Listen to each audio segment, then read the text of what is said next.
ভালো আর লাগবে কী করে বল? এই দিনের পর দিন এইসব পলিটিক্যাল সার্কাসের উপর সাংবাদিকতা করছিস। তোদের মিডিয়ার ব্যাপার স্যাপার আমি বুঝতে পারি না। এত ভালো সিরিয়াস কাজ হচ্ছে চারিদিকে, কিন্তু তোদের এইসব নিয়ে ইন্টারেস্ট আর কোথায় বল? আর আমি তো চাই সিরিয়াস কাজ করতে।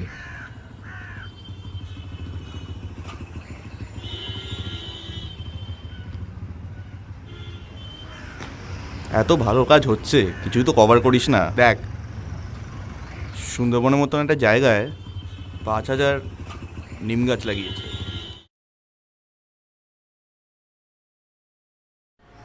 আজ বহুদিন বাদে আবার নতুন করে উদ্যম পাচ্ছি। যেই জন্য সাংবাদিকতাতে আসা, সেটার একটা আশা দেখতে পাচ্ছি। সুন্দরবনের জয়গোপালপুর গ্রাম বিকাশ কেন্দ্রের নিম গাছ রোপণ কর্মসূচি দেখে মনে হলো এইরকম ভালো কাজগুলোকে মানুষের সামনে নিয়ে আসবো বলেই এই পেশায় এসেছিলাম। না, আর বিলম্ব নয়, এই হলো বেরিয়ে পড়ার সময়।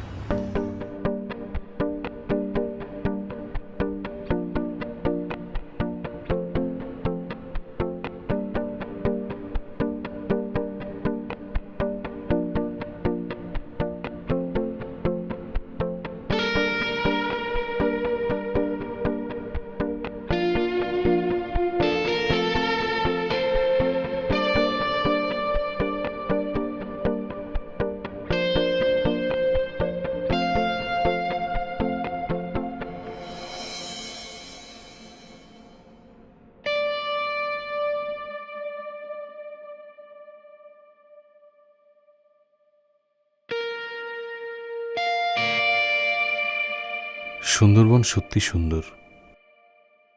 গাছগুলো যেন দাঁড়িয়ে থাকা কবিতা।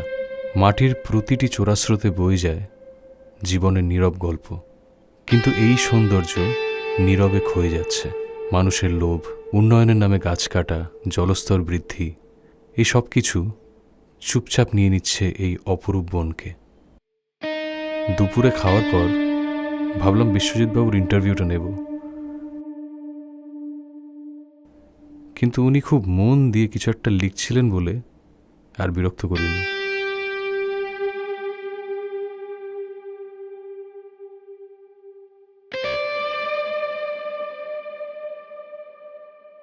সুন্দরবনের কঠিন জীবনযাত্রা আর সৌন্দর্য দেখতে দেখতে বিকেল হলো। বিকেলে চায়ের পর ওনার ইন্টারভিউটা সেরে ফেললাম।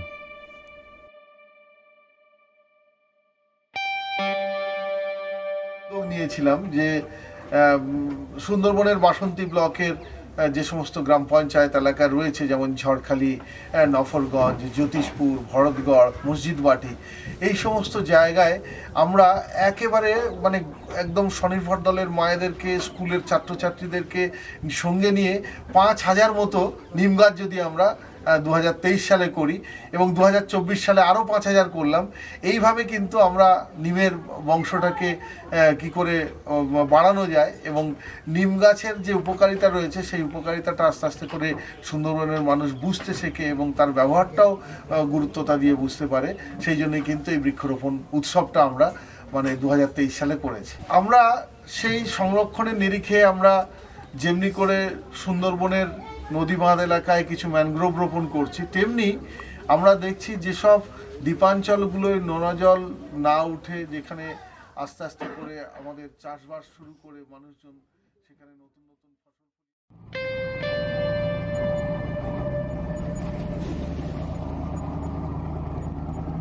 আমার ওনাদের কাজ নিয়ে জানার আগ্রহ শুনে বিশ্বজিৎবাবু খুব খুশি হলেন এবং আমাকে ওনাদের সমিতিতে যাওয়ার আমন্ত্রণ দিলেন।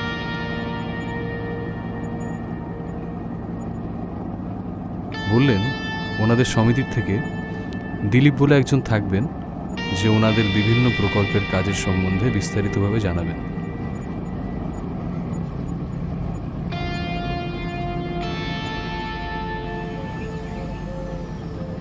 উনি বলেছিলেন জায়গাটা খুব সুন্দর, না আসলে পস্তাবেন। ভাগ্যি শোনার কথা শুনেছিলাম।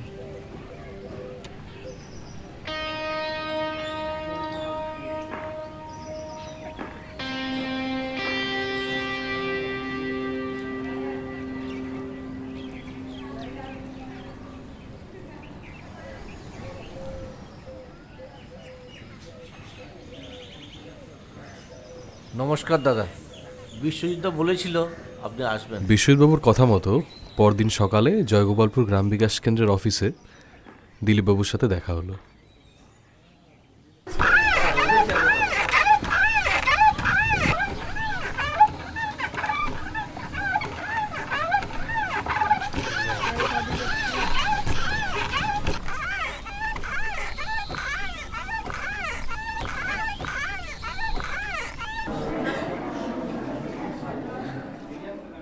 সমিতি স্কুলের স্বামী বিবেকানন্দের জন্মবার্ষিকী উপলক্ষে একটা অনুষ্ঠান হলো।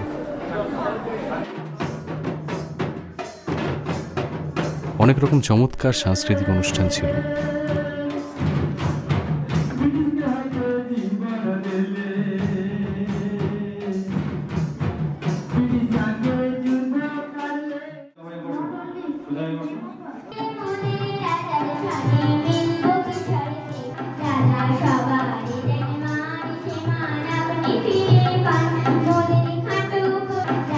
কিন্তু এত সবের মধ্যে একটি বাচ্চা মেয়ের গান শুনে আমি চমকে গেলাম। এত ভালো গায়।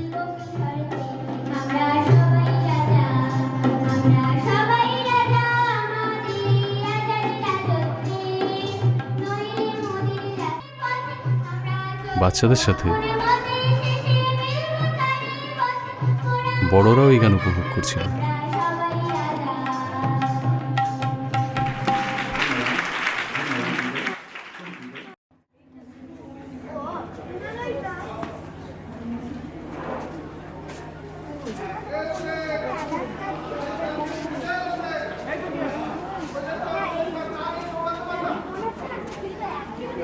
হ্যাঁ, ঠিক আছে ঠিক আছে।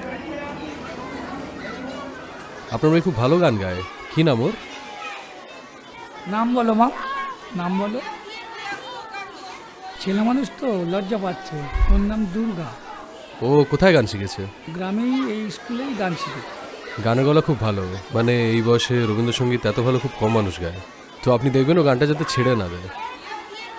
আমি গরিব মানুষ তো, আপনাদের আশীর্বাদ থাকলে অবশ্যই হবে।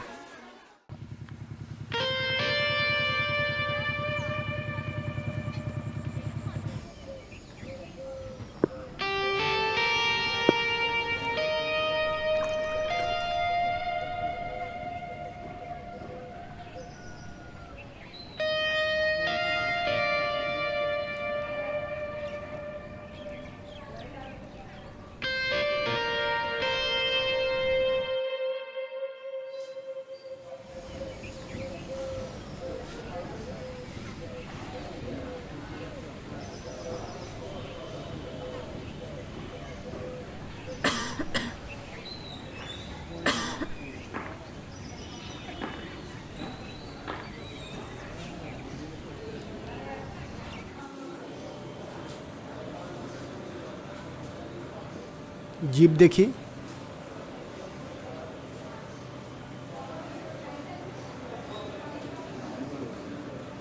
কাশো কাশো।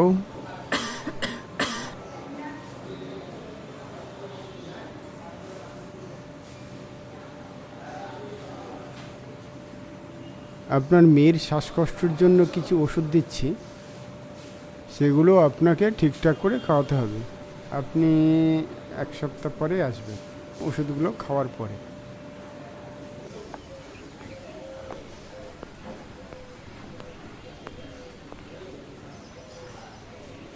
কি হলো? কার আবার শরীর খারাপ হলো? আমার বাচ্চা মেয়েটা দুর্গার কি হয়েছে ওর? শ্বাসকষ্ট হচ্ছিল, তাড়াতাড়ি ডাক্তারবাবুর কাছে দিয়ে আসলাম। তো ওর আগে এরকম হয়েছে কখনো? ডাক্তারবাবু বলল শ্বাসনালীতে কেমিক্যাল ঢুকেছে। সে কি? কি করে হলো এটা?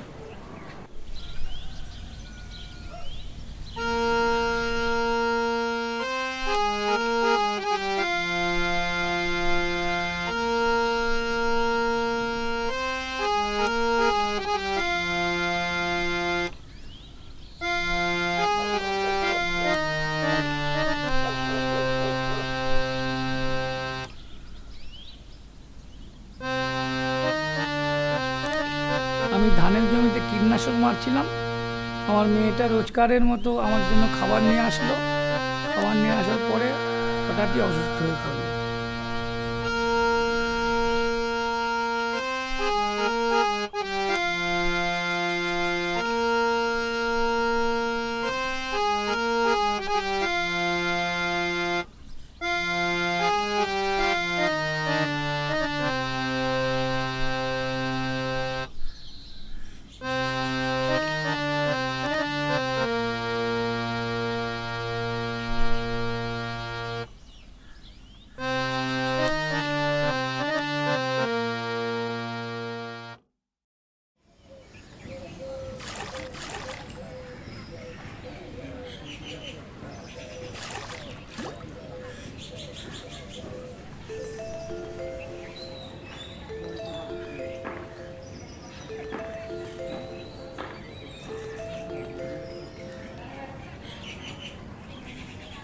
হ্যালো, হ্যালো হ্যালো দিলীপ দা, হ্যাঁ বলুন। আমার মেয়ে দুর্গার না খুব শ্বাসকষ্ট হচ্ছে, কি করব বুঝে উঠতে পারছি না। তুমি যদি একবার আমাদের এখানে আসো তো ভালো হয় খুব। আপনি এক কাজ করুন, এই জয়গোপালপুর গ্রাম বিকাশ কেন্দ্রে যে স্বাস্থ্যকেন্দ্র আছে না, এই স্বাস্থ্যকেন্দ্রে ডাক্তারবাবু রয়েছে, আপনি তাড়াতাড়ি একবার ওকে নিয়ে চলে আসুন। আচ্ছা, এই পদ্ধতিতে চাষ করা তো তাহলে স্বাস্থ্যের পক্ষে ক্ষতিকারক। তো আপনার এরকম সমস্যা হয়েছে কখনো আগে? হ্যাঁ, আমার হাতে একবার দানা উঠেছিল। তো তারপর আপনি এই পদ্ধতিতে চাষ করছেন কেন? মানে এতে কি লাভ বেশি? হ্যাঁ, আমরা তো তাই ভাবতাম, এখন দেখছি অন্য পদ্ধতিতেও লাভ হয়। তা আচ্ছা, অন্যান্য চাষিদেরও কি এরকম সমস্যা হচ্ছে এই কেমিক্যাল ব্যবহার করে? হ্যাঁ, সে তো হচ্ছেই।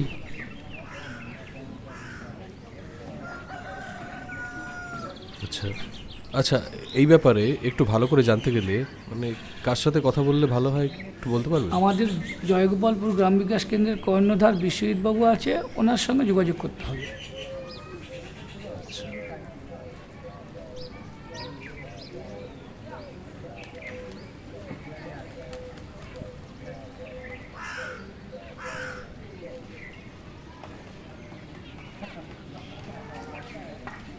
আচ্ছা, বলছিলাম, শুনলাম আপনাদের গ্রামে রাসায়নিক পদ্ধতিতে চাষ করে প্রচুর শারীরিক সমস্যা হচ্ছে নানা রকম চাষিদের। হ্যাঁ, সেটা তো হচ্ছেই। এখানে চাষিরা প্রচুর রাসায়নিক ব্যবহার করছে। এরকম 50-60 বছরের অভ্যাস বলেও পাল্টানো যাচ্ছে না। তারা ইচ্ছে খুশি মতো জমিতে বিভিন্ন রকম রাসায়নিক ব্যবহার করছে।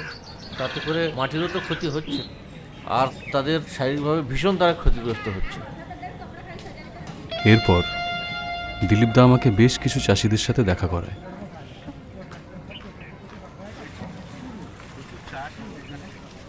ভালো চাষ করছে আমাদের গ্রামের একজন চাষি, খুব ভালো চাষি, সে হচ্ছে সুরেশ। খুব ভালো চাষ করে এবং পুরো চাষটাও করে কিন্তু ব্যবসাভিত্তিক, এবং সেটা রাসায়নিক দিয়ে করে। আর সেটা করতে গিয়েও মাঝে মধ্যে কিছু সমস্যায় পড়ে। তা সেই সমস্যাটা ও নিশ্চয়ই বলবে, জিজ্ঞাসা করলেই রেকর্ড করে নিই।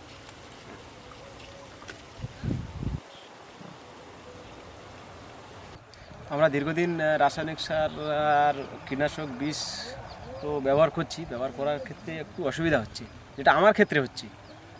ওষুধ ব্যবহার করায় আমার গায়ে কিছু অ্যালার্জির মতন র্যাশ বেরোচ্ছে। ওইটা যখন স্প্রে করতাম তখন সমস্ত ড্রেস করতে হতো, চশমা দিতে হতো, সব দিয়েও বলা হয় না, ওই প্রথম হাওয়ায় টাওয়ায় কখন আমাকে একবারে এরকম চোখ টোক ফুলে গিয়েছিলো, হাতটা ফুলে দিলে। ডাক্তারে দেখিয়েছিলাম, ডাক্তার বলে তোমার কীটনাশক, মানে আমার এখানে একটুখানি এরকম কাটা ছিল, তার থেকে স্প্রের মাধ্যমে ওই ওষুধটা হয়েছিল। আমি দীর্ঘদিন চাষের সঙ্গে যুক্ত আছি। আগে করতাম রাসায়নিক পদ্ধতি চাষ, তাতে দেখা যাচ্ছে সবজি চাষ করলাম, পোকা ধরে গেছে, কি করব? স্প্রে করতে হবে, থায়োডিন, তারপর হামলা, বহু রকম স্প্রে করতাম। তাতে করে শরীরের পক্ষে একটু ক্ষতি হতো।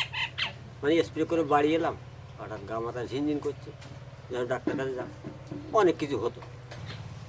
যারা এই রাসায়নিকের জিনিসপত্র খাচ্ছে বা নিয়ে যাচ্ছে, তাদের তো অবশ্যই অসুবিধা হবে। কারণ আমরা আজ স্প্রে করছি, সকালে স্প্রে করলাম, হয়তো কাল সকালে আবার সেই তুলে হাটে নিয়ে গেল।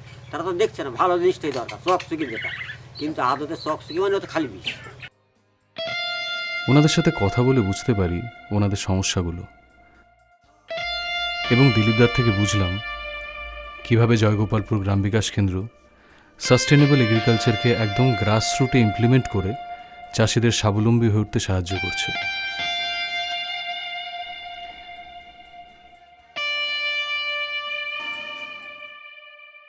বিশেষ করে যে সমস্যাটা দেখা দিয়েছে, যে চাষিরা যেই রাসায়নিক ব্যবহার করছে তার ফলে তাদের শারীরিক যে সমস্যা হচ্ছে, তার পরিবারে যে রোগ বিসুখ একাধিক বেড়ে যাচ্ছে, সেই জায়গা থেকে কিন্তু চাষিরা রেহাই পাচ্ছে না। যার ফলে চাষি যখন রোজগার হচ্ছে না, তখন চাষ ছেড়ে দিয়ে তারা কিন্তু বিদেশে খাটতে চলে যাচ্ছে, পরিযায়ী শ্রমিক হয়ে যাচ্ছে।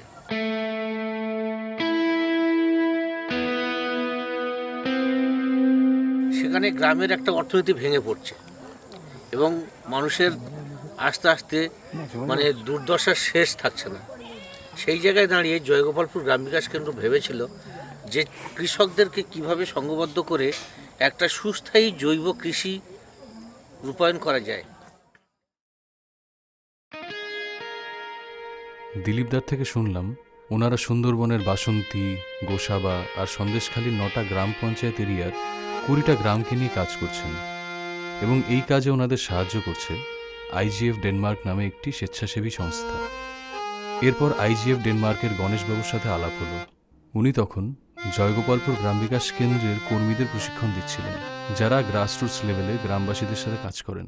গণেশবাবুর সাথে কথা বলে বুঝলাম এটা সুন্দরবনের মানুষের সার্বিক উন্নতির দিকে একটা চেষ্টা। ডেনমার্ক থেকে আমরা IGF যেটা চিন্তা করছি সেটা হচ্ছে যে এদের উৎপাদন বৃদ্ধির মাধ্যমে এদের সচ্ছলতা কিছু বৃদ্ধিপ্রাপ্ত করা। সেই ভিত্তিতে আমরা এই ডেনমার্কে শিশুর কাছে দরখাস্ত করেছিলাম একটা প্রকল্পের ভিত হচ্ছে আমরা 20টা গ্রামে 40টা করে পরিবার নিয়ে সেখানে সংগঠিতভাবে তাদের মাধ্যমে জৈব ভিত্তিতে বিভিন্ন রকমের পদ্ধতির মাধ্যমে এদেরকে চাষ করাবো, যাতে এদের চাষের উৎপাদন বৃদ্ধিপ্রাপ্ত হয় এবং সেই বৃদ্ধিপ্রাপ্ত চাষ যে ফসল যেটা হয় তার বিক্রয়ের মাধ্যমে এদের পুষ্টির উন্নতি এবং আর্থিক উন্নতি হয়। এবং এই প্রকল্পের যে ভিত যেটা হচ্ছে যে কৃষি মানে হচ্ছে তৃণ, মৎস্য এবং পশু, এই তিনটের মাধ্যমে ওখানে কাজ করা হচ্ছে। কিছু কৃষকের জীবনে এই প্রকল্পের ছোট ছোট পরিবর্তন দেখে ভালো লাগলো। তারা নতুনভাবে এগিয়ে চলেছেন। সুন্দরবনের সৌন্দর্যের সাথে মিলে এটা একটা আশা দেখানোর মতো চিত্র তুলে ধরল। আমরা জয়গোপালপুর গ্রাম বিকাশ কেন্দ্র থেকে মুরগি চাষের প্রশিক্ষণ নিয়েছি এবং সেখান থেকে মুরগি বাচ্চা পেয়েছি এবং এই মুরগি কিভাবে যত্ন করতে হয় এবং তার যে ভ্যাকসিন, টিকাকরণ, ওগুলো আমরা ওখান থেকেই প্রশিক্ষণ নিয়ে শিখেছি এবং আমাদের এই মুরগিগুলোকে দেওয়া আছে। আমরা এই মুরগির যে ডিম থেকে বাচ্চা তুলছি এবং সেই মুরগি বাচ্চাগুলো এখন বর্তমানে বড় হয়ে গেছে এবং সেগুলো আমরা বিক্রিও করছি। আমাদের বাড়িতে মুরগি বাচ্চাও আছে। আমাদের জয়গোপালপুর থেকে প্রশিক্ষণ নিয়ে আমি মাছ চাষ শুরু করেছিলাম, যেটা আজকের আমি করেছি। সেটা সম্পূর্ণ জৈব পদ্ধতিতে, খোল দিয়ে, সরিষার খোল, গোবর, আটা, আমাদের চিটে গুড়, এই দিয়ে আমরা খাবার তৈরি করে পুকুরে ছিটিয়ে দিয়ে প্লান্টন তৈরি করি, সেইভাবে মাছে খায়। সেই হিসাবে আমার পুকুরে মাছ তৈরি হয়েছে। যে জৈব সারের পদ্ধতিতে মাছ চাষ করছি তাতে করে আমাদের অনেক বেশি উপকার পাচ্ছি, লাভবান হচ্ছি। আমাদের মাছ খুবই ভালো হয়েছে। আমি বিক্রি করেছিলাম 2 কুইন্টাল, 200 কেজি বিক্রি করেছিলাম। 1 বিঘে জৈব চাষ করেছি ধান।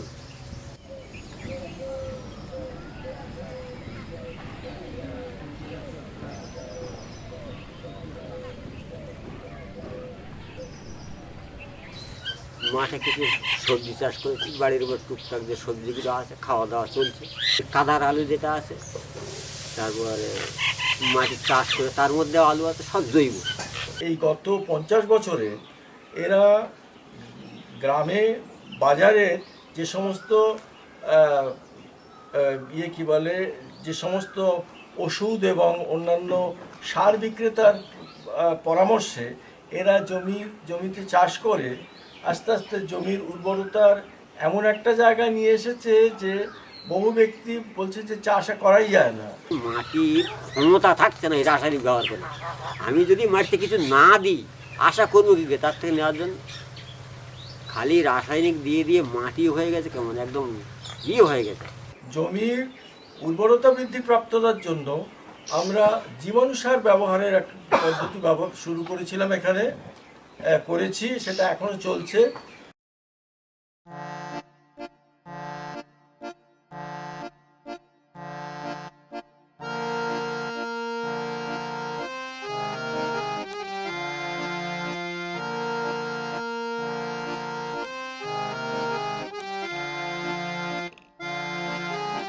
ওনারা একটা ল্যাব করেছেন যেখানে বৈজ্ঞানিক পদ্ধতিতে সার তৈরি করে কৃষকদের দেওয়া হচ্ছে।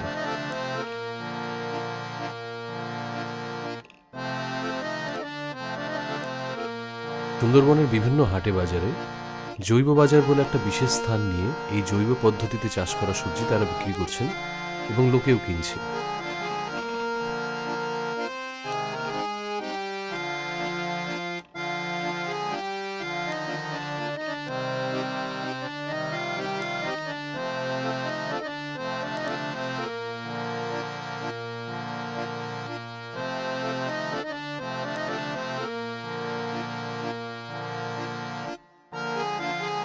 আমার মনে হয় এই প্রকল্পের সাফল্যের একটা বড় কারণ হলো জয়গোপালপুর গ্রাম বিকাশ কেন্দ্রের টিম কৃষকদের সাথে তাদের ভাষায় কথা বলতে পেরেছে। আর আমি দেখছি এটা আস্তে আস্তে কৃষকদের মধ্যে আরও গভীরভাবে পৌঁছবে এবং সময়ের সাথে সাথে এটা আরও বড় পরিবর্তন এনে দেবে।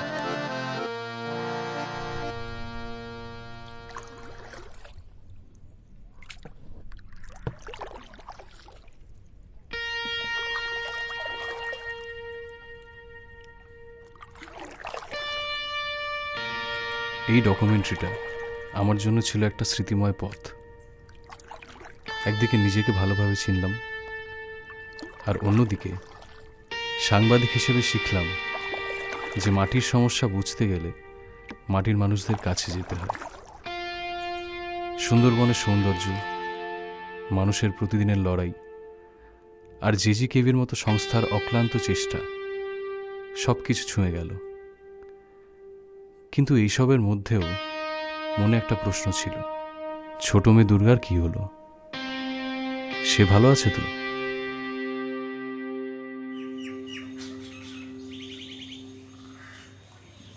তাই আমি তার বাবার সাথে দেখা করতে গেলাম। হ্যাঁ, তাতে করে বিষের প্রভাবটা অনেকটা কমে যাচ্ছে, তো অনেকটাই সুবিধা। এই হচ্ছে দুর্গার বাবা, এই শ্যামল। হ্যাঁ, ওনাকে চিনি। ভালো আছে? আচ্ছা আচ্ছা, আমি একটা জিনিস নিচ্ছি, বলবেন একটু? তৈরি করছি।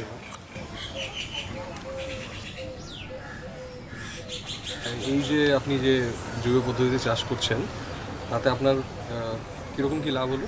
এখন আমরা বিশেষ করে অনেক সুবিধা হয়েছে, আর এছাড়াও মানে শারীরিক দিক থেকেও ভালো আছি। এতে সংসার স্বচ্ছন্দ চলছে এবং আমরা উন্নত মানের ফসলও ফলাতে পারছি।